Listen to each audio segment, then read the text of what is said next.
ఒకటి పులివెందుల ప్రజలకు కూడా అప్పీల్ చేస్తాను.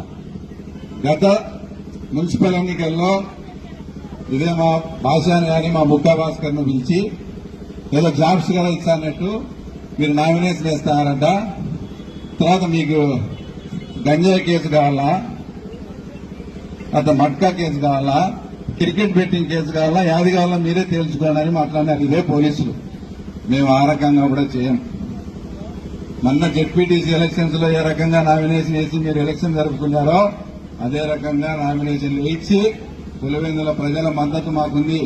వాళ్ళు కూడా ఆతృతగా ఎదురు చూస్తా ఉన్నారు. ఎప్పుడెప్పుడు అవకాశం వస్తుందా, ఒక్కసారి పులివెందుల ప్రాంతం వాళ్ళకు కూడా తెలుగుదేశం పార్టీ వాళ్ళకు కూడా అధికారం ఇస్తే వీళ్ల పాలన కూడా ఎలా ఉంటుందో చూడాలని ఆతృతగా ఎదురు చూస్తున్నారు. కాబట్టి మీకు దమ్ముంటే ఈసారి పులివెందుల మున్సిపాలిటీని నిలబెట్టుకోవాలని కూడా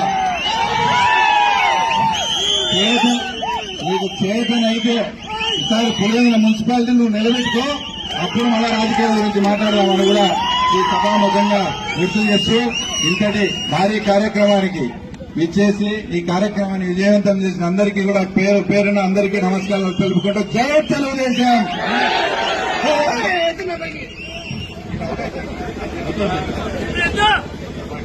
జై కూటమి, జై పవన్ కళ్యాణ్, జై నరేంద్ర మోడీ, జై చంద్రబాబు నాయుడు.